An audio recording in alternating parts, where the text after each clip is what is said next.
that. You want to keep it? You can leave that. Hold on.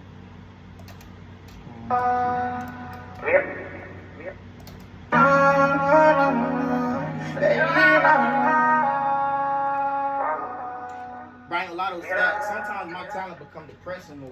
Why, bro? Why you say that? Because I be feeling like, bro, if I die not in the world, not knowing about the talent I have, bro, and doing something, I feel like, bro, I ain't do what the Lord brought me in to do, bro. Because I've been doing music since I was a jit. Yeah. So I feel like, bro, if I really genuinely, I got to the point in my life, bro, I feel like, bro, all I am here to do is music and shit. You can. You just gotta, stay out there and make moves and plan, bro.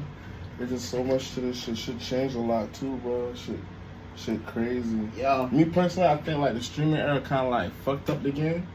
You know what I'm saying? I mean, it's cool. It's I feel like it really helped. I feel like labels losing cheese. There's no more money. There's no more money. It ain't no more money in signing, bro. You gonna make more. They say, bro, you gonna make more money being independent, blowing up, knowing what to do with the cheese versus staying in the label. You know, some niggas might. It's true, but you know why? Like, that's a kind of often said thing, bro. Because like, the most common misconception that these artists get when they get signed first, bro, is like believing that they got freedom, like of will, like where they could just drop whenever they want, type shit. Yeah. And then once they realize that the label signed them for that same song, you know what I'm saying? Yeah. And like pretty much like it's up to them to kind of like come with another song to persuade them to, you know what I'm saying?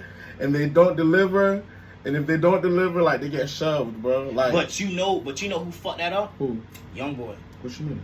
Cause you remember all right, so Youngboy, he got two things. On his, you gonna see on his page, he got songs dropped on the Youngboy Never Broke Again. And he got songs dropped on the NBA Youngboy.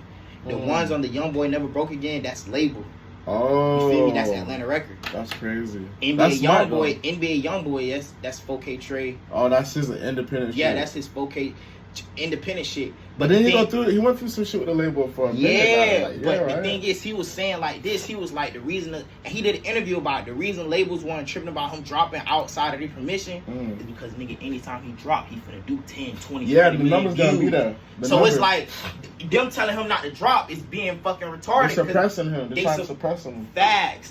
But it's like his fan base so fucking hard. It got to the point where it's different with him because he got a cult following. He got like a super following. And bitches like, if you don't drop it, we finna drop it. It ain't no like artist that you're taking a risk on. Like, you know what I'm saying? Like, this nigga gonna do it for real. I'm gonna be raw. When they signed that nigga at 17 for $3 million, that was probably one of the best moves especially at that time too, for his age. Yeah, bro. I know it's fucked up. You know, it's kind of a scam, but that was a very smart business move on that. At least he kept him like in the music shit. But I mean, even though he went to jail and shit a little time, but like every time he go to jail, he's gonna beat it. Shit. But he always beat it. #1 albums from in prison. Like what the fuck? Like come on, bro. You can't shelf no nigga like that. It's hard to shelf a nigga like that. That nigga gonna drop, and then whenever he drop, that's just gonna go up. Another person who had a real cult following, X. Yeah, you know what? Like I always like I never really got into his music like that, but like I always respected that following he had. Like you know what I'm saying? Cause like our friend, like I heard like a few things and shit, but like I don't know, but I respected the craft though.